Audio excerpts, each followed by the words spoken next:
Assalamualaikum warahmatullahi wabarakatuh. Apa kabar teman-teman?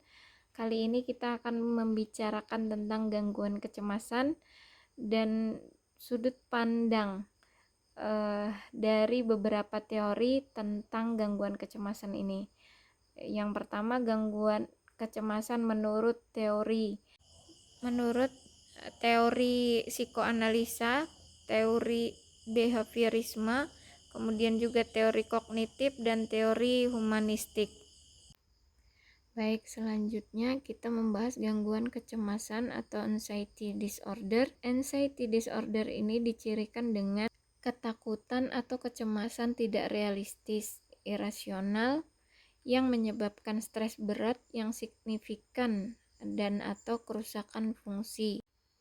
Lalu, dalam kecemasan ini terbagi dua, ada facilitating anxiety, yaitu kecemasan pada kadar yang rendah atau cukup mampu mendorong seseorang untuk menampilkan keadaan yang lebih baik. Contohnya, seseorang yang merasa cemas tidak bisa menjawab soal ujian dengan baik, maka rasa cemas itu akan mendorong dia belajar dengan lebih giat lagi agar bisa menjawab soal ujian dengan baik. Kemudian yang kedua, debilitating anxiety. Nah, di bagian ini kecemasan pada kadar yang tinggi justru mampu membuat individu tidak bisa menampilkan performa belajar atau kerja yang baik. Misalnya, cemas dalam menghadapi ujian. Namun karena kecemasan yang sangat besar sehingga dia malah tidak bisa konsentrasi, tidak bisa belajar, dan tidak bisa menjawab soal ujian. Nah, lalu apa saja gejala kecemasan itu? Menurut Davidson dan Nile, gejala kecemasan itu disertai dengan gangguan fisik seperti sakit kepala, jantung berdebar-debar, dada terasa sesak, sakit perut, dan lain-lain. Nah, menurut Kaplan dan Sedok dan Greb, cemas dan takut itu merupakan dua emosi yang muncul sebagai tanda saat akan munculnya bahaya. Nah, takut itu ancamannya jelas atau nyata, berasal dari lingkungan dan tidak menimbulkan konflik bagi individu. Nah, sedangkan cemas itu muncul jika bahaya berasal dari dalam diri, tidak jelas, serta menyebabkan konflik bagi individu. Nah, lalu kita melihat gangguan kecemasan ini dari sudut pandang teori psikoanalisa, menyatakan bahwa sebagian besar perilaku manusia dipengaruhi oleh pikiran bawah sadar. Pikiran ini menyimpan dorongan, konflik, dan trauma yang ditekan karena tidak sesuai dengan nilai sosial atau moral. Lalu bagaimana cara menangani gangguan kecemasan ini dalam teori psikoanalisa? Nah, tujuan terapi psikoanalisa itu membawa konflik bawah sadar kepada kesadaran. Kemudian juga menguatkan fungsi ego agar mampu mengelola konflik antara id dan superego. Kemudian juga mengurangi ketergantungan terhadap mekanisme pertahanan yang tidak sehat. Lalu cara penanganan berikutnya yaitu dengan asosiasi bebas atau free association. Yang pertama, klien diminta untuk berbicara sebebas mungkin tanpa sensor. Asosiasi bebas ini bertujuan untuk mengungkapkan konflik bawah sadar. Kemudian penanganan berikutnya, interpretasi mimpi atau dream analysis, yaitu dengan cara mimpi dianggap sebagai jalan menuju alam bawah sadar. Nah, di sini terapis membantu mengartikan simbol-simbol mimpi untuk menemukan akar konflik. Nah, lalu beralih kepada pembahasan tentang pandangan teori behaviorisme tentang gangguan kecemasan ini. Nah, prinsip dasar teori behaviorisme adalah berfokus pada perilaku yang tampak atau observable behavior, bukan pada pikiran atau emosi bawah sadar. Nah, semua perilaku, termasuk kecemasan, dianggap sebagai hasil dari pembelajaran melalui interaksi dengan lingkungan.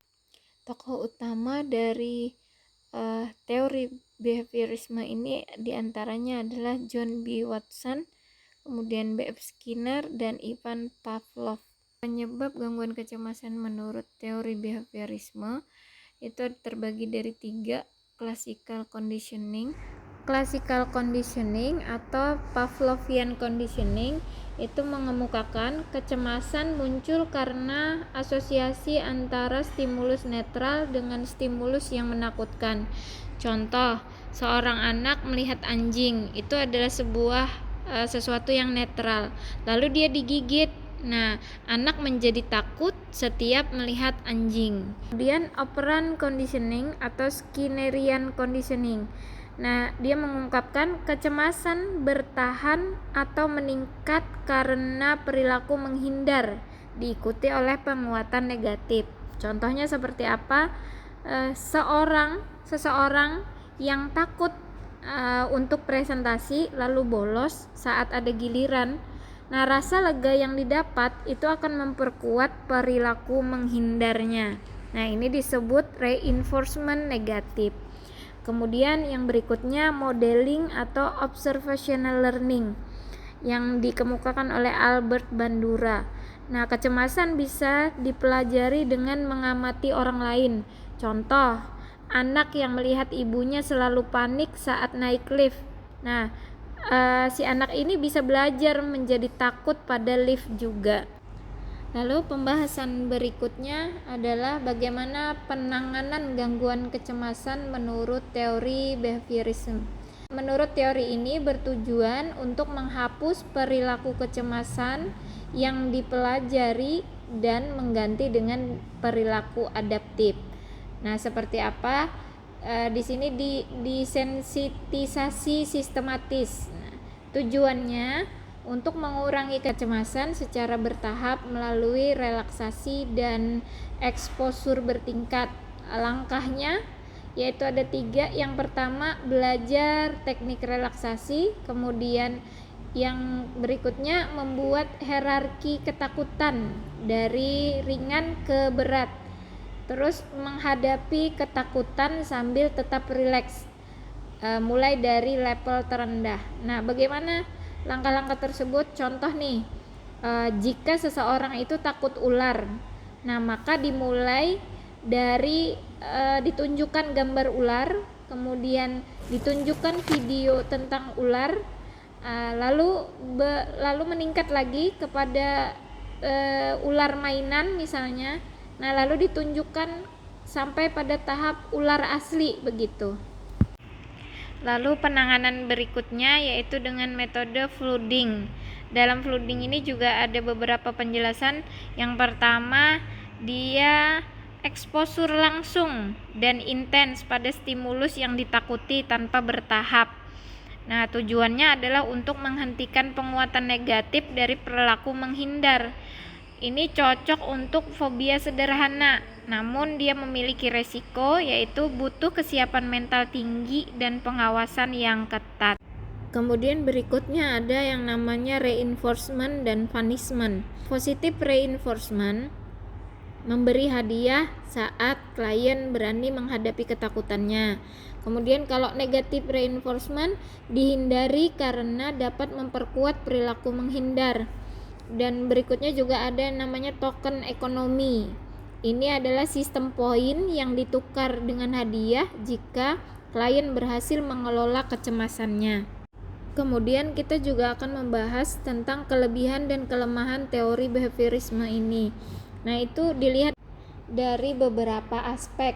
Nah, yaitu aspek pendekatan. Dari sisi aspek pendekatan, teori ini memiliki kelebihan yaitu objektif dan terukur. Namun dari aspek pendekatan juga memiliki kelemahan yaitu tidak membahas emosi terdalam. Kemudian pada aspek efektivitas, dia memiliki kelebihan cepat untuk fobia sederhana. Nah, kelemahannya kurang cocok untuk kasus kompleks. Kemudian pada aspek teknik, nah memiliki kelebihan dia jelas dan sistematis. Nah, kelemahannya mengabaikan aspek kognitif dan psikodinamik. Kemudian pada aspek fokus, Dia memiliki kelebihan fokus pada perubahan perilaku yang nyata, namun kelemahannya tidak menyentuh akar psikologis terdalam. Lalu berikutnya kita masuk kepada teori kognitif. Bagaimana pandangan teori kognitif ini tentang gangguan kecemasan? Teori kognitif itu menekankan bahwa pikiran atau kognitif itu mempengaruhi emosi dan perilaku. Nah, gangguan kecemasan menurut teori kognitif itu muncul karena adanya distorsi kognitif, yaitu pola pikir yang tidak rasional, berlebihan, atau negatif tentang diri, dunia, dan masa depan. Penyebab gangguan kecemasan menurut teori kognitif karena adanya pikiran negatif otomatis, yang mana munculnya itu secara cepat dan tanpa disadari. Contohnya, aku pasti gagal dan mereka akan menertawaiku. Lalu adanya distorsi kognitif. Nah, jenis-jenis pola pikir yang keliru dan umum dalam gangguan kecemasan. Nah, jenis distorsinya yaitu overgeneralization atau menyimpulkan secara berlebihan dari suatu kejadian. Contoh, aku gagal, pasti akan gagal terus.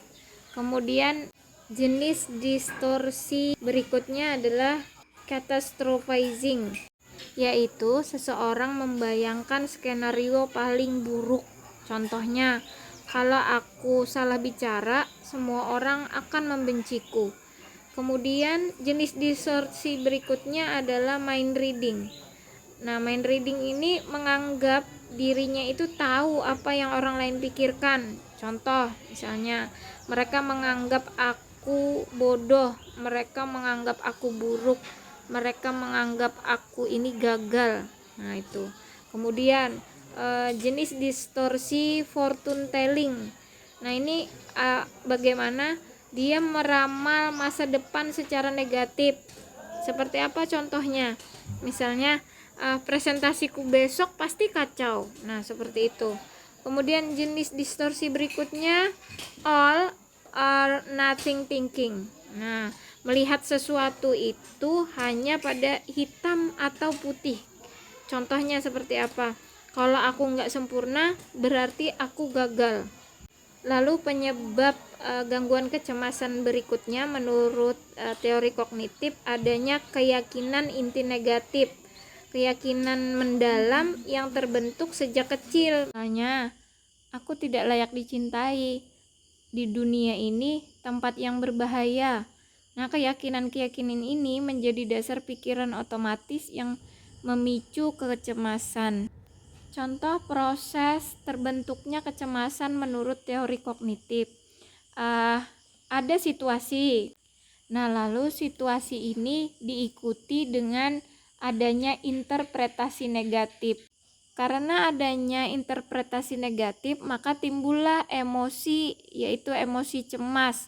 Nah, dari emosi cemas timbullah perilaku menghindar. Contohnya nih, situasinya apa? Situasinya adalah besok dia harus berbicara di depan kelas.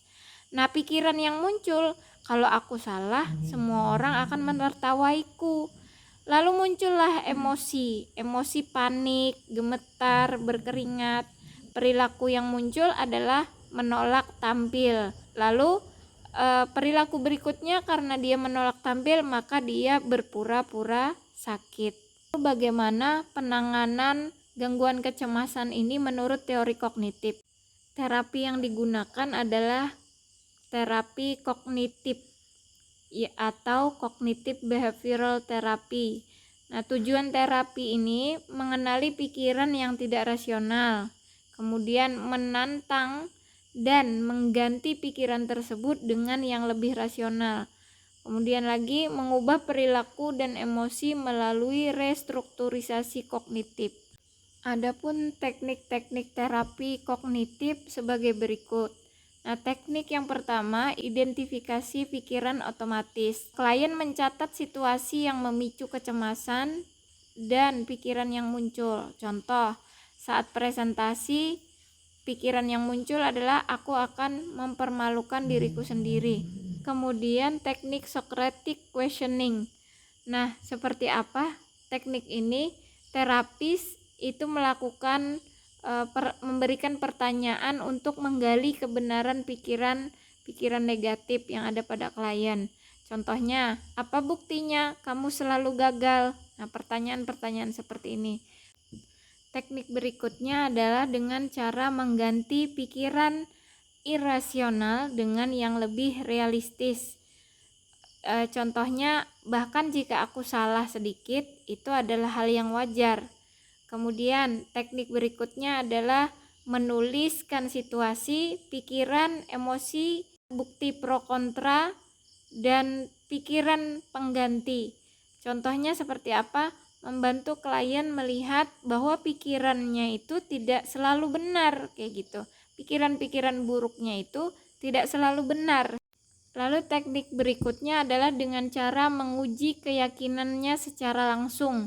Contohnya, jika klien takut ditolak, diminta menyapa orang baru, kemudian si klien ini merasa takut kalau dia ditolak kayak gitu. Namun dia dituntut melakukan itu, lalu dia melihat hasilnya sendiri bahwa dia tidak ditolak. Kemudian teknik berikutnya exposure CBT. Nah, ini seperti apa? Menghadapi situasi yang ditakuti untuk membuktikan bahwa ketakutannya itu tidak terjadi. Misalnya takut naik angkot. Nah, maka klien tersebut didampingi untuk mencoba naik angkot itu. Nah, maka kemudian ditunjukkan hasilnya tidak seburuk yang dia bayangkan. Nah, di sini saya akan memberikan contoh catatan pikiran.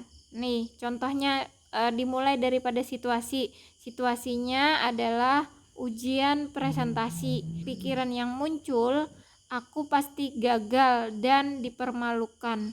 Emosi yang datang adalah emosi cemas. Nah, bukti mendukung, dia pernah grogi di depan umum. Nah, bukti yang menentang, tapi juga pernah berhasil tampil. Nah, pikiran yang baru yang diharapkan, pikiran yang baru adalah aku sudah latihan, mungkin grogi, tapi tetap bisa tampil dengan baik. Itu adalah hasil pikiran yang diinginkan dari teknik thought record atau catatan pikiran. Nah, lalu kita berbicara tentang kelebihan dan kelemahan teori kognitif dalam mengatasi gangguan kecemasan. Pada aspek pendekatan, teori kognitif memiliki kelebihan terbukti secara ilmiah dan terstruktur. Namun juga memiliki kelemahan, terlalu mengabaikan emosi bawah sadar. Kemudian pada aspek efektivitas, teori kognitif itu membahas tentang pikiran, emosi, lalu menjadi perilaku. Nah, kelemahannya terlalu fokus pada logika, padahal emosi kadang-kadang irasional. Kemudian pada aspek kefokusan, teori kognitif memiliki kelebihan efektif untuk gangguan kecemasan, depresi, dan PTSD. Kemudian kelemahannya, dia tidak cocok untuk kasus berat dengan trauma yang mendalam jika tanpa terapi tambahan. Teori berikutnya adalah teori humanistik. Nah, bagaimana pandangan teori humanistik ini terhadap kecemasan? Prinsip dasar teori humanistik adalah fokus pada pertumbuhan pribadi, kesadaran diri, dan aktualisasi diri. Nah, kecemasan itu dianggap sebagai gangguan dalam perkembangan diri seseorang yang disebabkan oleh hambatan terhadap potensi diri dan keaslian dirinya. Nah, tokoh utamanya adalah Carl Rogers dan Abraham Maslow. Penyebab dari kecemasan menurut teori humanistik adalah ketidaksesuaian antara dirinya yang nyata dengan diri ideal, atau dengan kata lain incongruence. Nah, Carl Rogers menyatakan bahwa kecemasan terjadi karena adanya incongruence antara self-concept, diri yang dipersepsikan, dan pengalaman nyata atau realitas diri. Contoh, seorang merasa selalu kuat dan tidak boleh terlihat lemah. Ini ideal self-nya. Tapi kenyataannya dia merasa rapuh dan butuh bantuan. Nah, lalu muncullah konflik batin. Nah, yang ini menjadikan dia cemas atau terjadinya kecemasan. Lalu menurut Abraham Maslow, terjadinya kecemasan itu disebabkan oleh pengabaian kebutuhan dasar. Nah, Maslow menyusun hierarki kebutuhan manusia dari dasar hingga ke atas. Yang pertama, fisiologis, makan dan minum, kemudian keamanan atau stabilitas, nah bebas dari bahaya. Yang ketiga, cinta dan rasa memiliki. Yang keempat, harga diri. Yang kelima, aktualisasi diri. Jika kebutuhan tingkat dasar tidak terpenuhi, terutama keamanan dan cinta, maka rasa cemas, tidak aman, dan takut ditolak akan muncul. Contoh proses timbulnya kecemasan. Nah, situasinya ada seorang mahasiswa dituntut untuk selalu sukses. Nah, diri idealnya maka dia berpikir aku harus selalu jadi nomor 1. Tapi diri nyatanya pada kenyataannya aku sedang merasa gagal dan bingung. Lalu hasilnya adalah ada konflik di mana dia merasa tidak layak. Nah, ketika merasa tidak layak, ini muncullah kecemasan. Kemudian contoh lain, ada anak yang selalu ditolak jika tidak patuh. Maka diri idealnya dia berpikir aku harus selalu menyenangkan orang lain. Nah, diri nyatanya pada kenyataannya dia berpikir aku ingin jujur pada perasaan sendiri. Nah, hasil yang ditimbulkan adalah rasa bersalah dan takut ditolak. Rasa ini yang kemudian juga menimbulkan kecemasan. Lalu bagaimana penanganan pada gangguan kecemasan ini menurut teori humanistik? Nah, pendekatannya itu lebih pada penyembuhan melalui relasi empatik, penerimaan tanpa syarat, dan pembentukan kesadaran diri.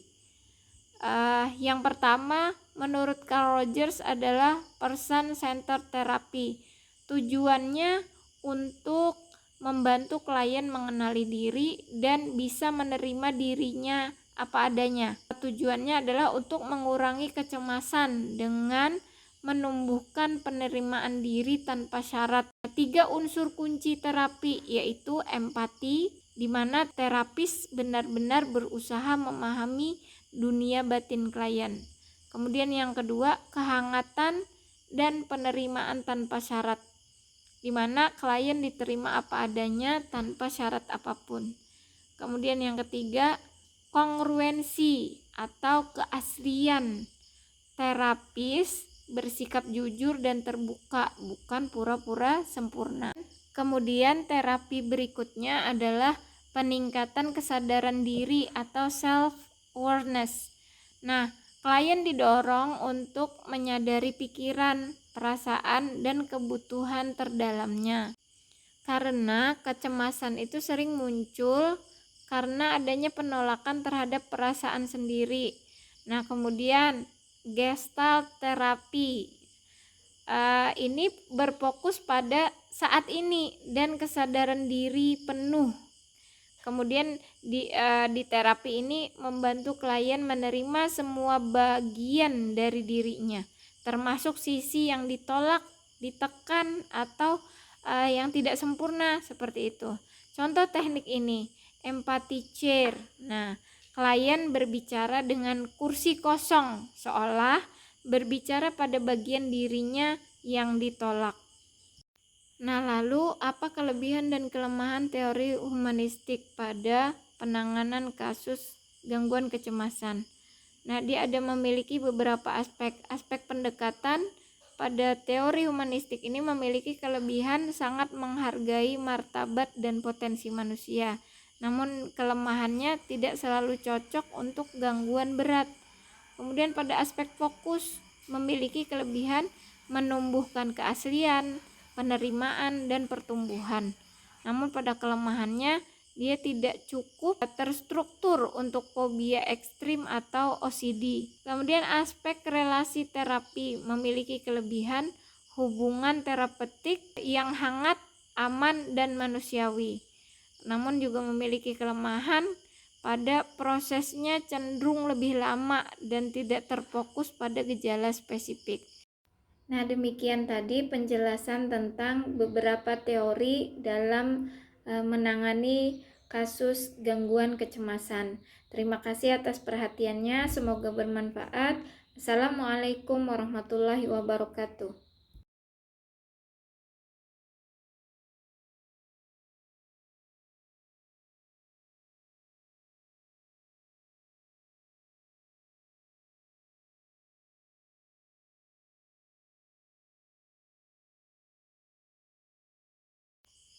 Menurut teori-teori tersebut yang sudah dijelaskan, semoga bermanfaat. Terima kasih. Assalamualaikum warahmatullahi wabarakatuh.